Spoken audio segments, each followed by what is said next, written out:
Welcome back to Learn SKN, and today we are still looking at AI and how it impacts education, how it impacts the job world.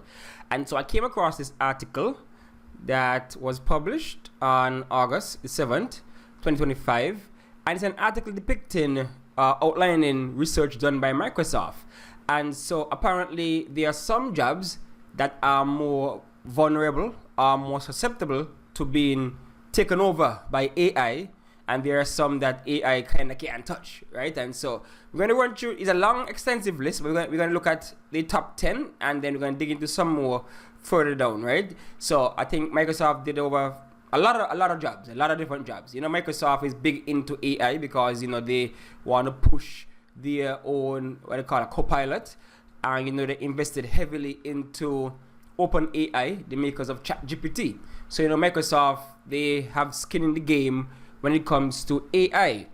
And so AI right now is the big push in technology. That's the big push right now.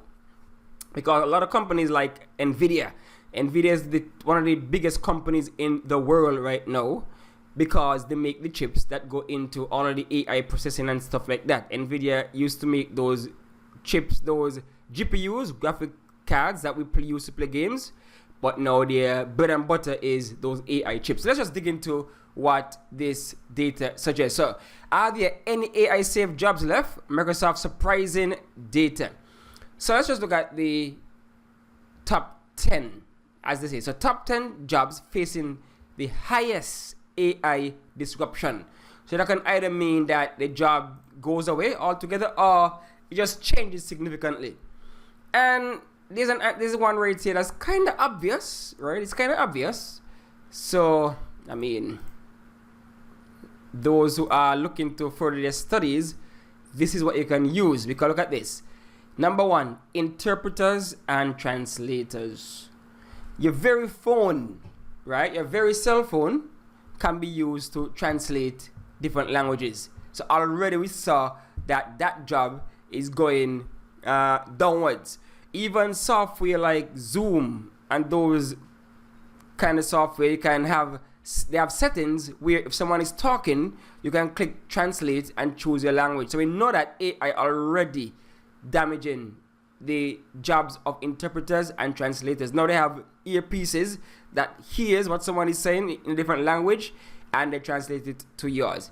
Historians, what we have to understand is that the AI, where did AI get the information from? Like ChatGPT and those things, they scrub the internet. And you know, the internet is a collection of human knowledge. And so history, a lot of history is on the internet. And so all the AI has to do is scrub what's already there, history in the past, and then present it. So you can see where this can be a problem for historians. I watched this movie the other day, I think it was Jurassic Park, the latest Jurassic movie. And the dinosaurs were a big thing, and now that they actually use technology to bring them back to life, museums are going out of business in the movie because nobody care about that anymore. It's so all over the place. Same thing here.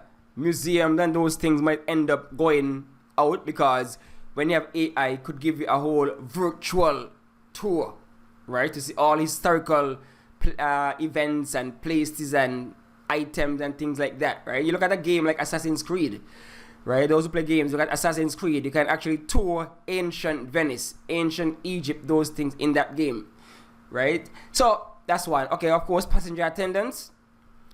So we are looking at persons who might want to check your ticket, check this, check that, everything now. You just put in a QR code, you scan, AI know what to do after that. So down further, sales representatives of services. Right now, you log on to any company, you're met with AI, a chatbot. A lot of companies design their own chatbots to answer certain questions. So they build their data bank with all the questions that people might ask, and they have the chatbot just there to sell their items, answer questions, those kind of things. Big issue here now, writers and authors, because you know a lot of persons have issues with this because, as I said before, AI scours or scrubs the internet. That even mean books, literature, poetry, those things that were written in the past. And so AI can take all of those and formulate their own story. Y'all use ChatGPT, so y'all know AI could spit out a story for you. You can even tell it right in a particular author's tone. You might say, write this, but in Shakespeare. So you're going to hear all the thus doeth and thou art and, the old English coming out. Customer service representatives, as much as I hate this, that's where it's going. Because, like I said, you call somebody, you call a company, you get menus. And then you have robots answering in the apps. You have not robots, but AI answering in the apps. You have AI talking to you. So that's almost a done deal. Then you have CNC tool programmers and programmers in general, because right now you can just throw code into AI, ChatGPT and whoever, train the code, and they could write a whole program for you. That's one of the tricky thing about the fact that computer science, computer engineering is being impacted so heavily by AI, yet you need those to write the code for the AI. So it's kind of a weird thing, but programmers in general, AI can handle that. Again, telephone operators, as I said before, it comes in the same category as the customer service reps. Ticket agents and travel clerks. Right now you go to check-in. Again, scan your phone, check-in. You don't need no clerks, you don't need nobody. You don't even need anybody to put things on the scale anymore, because you can do it yourself. And then, you print out something, you're good to... They're not printing, because most traveling right now is paperless. I've traveled and all, give them a code, whatever, check in yourself. Even the immigration forms you used to fill out now, all that is done online. So, you don't need any physical people doing these things anymore. Broadcast announcers and radio DJs. You can actually program the AI to generate playlists, play them in sequential order, that kind of thing. So they can see what's going on with all the cameras and stuff like that, and comment on what's happening. So broadcast announcers, so you could see where that can be problematic. You might even know who is calling the game, because the AI sound so much like those persons. They could imitate people even. So those are some top 10 jobs facing highest AI disruption. Now here what I say now. Top 10 jobs that are safe from AI, generative AI. And you'll see a pattern here. Because for one, things that are done with the hands, right? They are done with the hands. AI ain't got hands yet, right? Them robots ain't ready yet. So you see that those things that are done with the hands is more what is AI proof in a sense.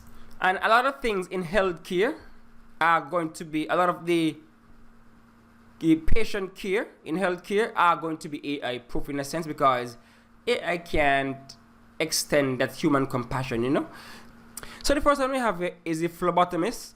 And these are persons in the healthcare sector that when you go to a lab to do your blood test, they are the ones who, use a needle and take out your blood.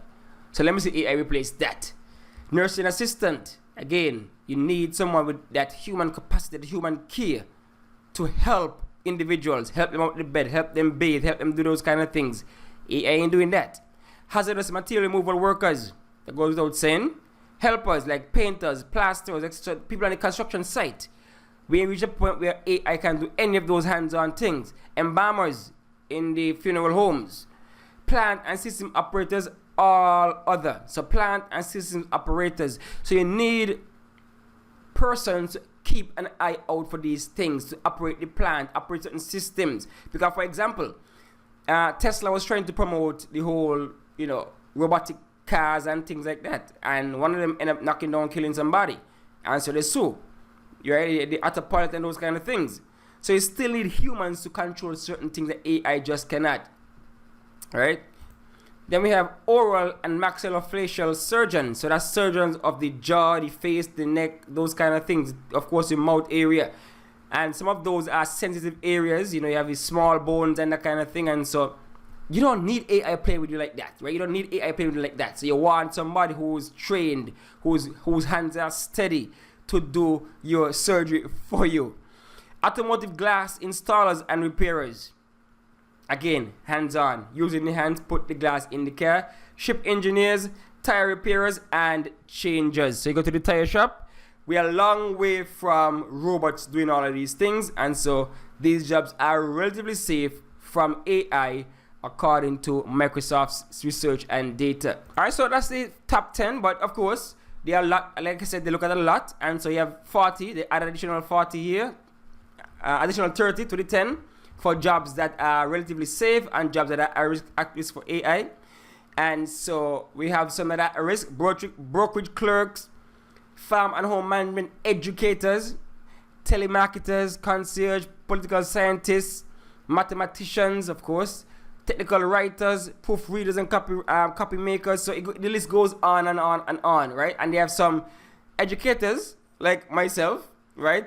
Economic teachers, but post-secondary, right? Economics teachers, and they have business teachers, but post-secondary, right? So I think for now I'm kind of safe because POB, the youth them still need to understand certain concepts. Even if they use AI, someone need to break it down and explain it to them, right? So those doing POB and econ at the high school level, you still need the explanation. But after you get that base and you understand how to interpret what AI is saying, then they are saying you might not need any teachers after that, right? I don't know how true that is, because you still need a human connection, a personal touch. But persons have said, I'm not AI, but persons have said that they have passed POB just by looking at my videos. And so imagine AI doing that and people passing, right? So, all right, some that are least impacted. We looked at 10 before, but there are others. Again, medical equipment preparers, maintenance workers, dishwashers, massage therapists, surgical assistants, roofers, orderlies. So persons in that human, that hands-on, that tangible kind of feel. So here what I say really and truly. Hey, when you go study, do something in the trades, right? They say do trades.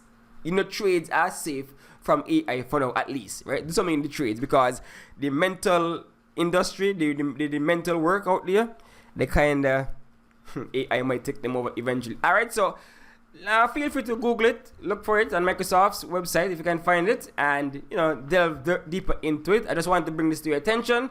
If you are choosing your career path, understand what the future might hold for you. All right, thanks for watching, thanks for listening.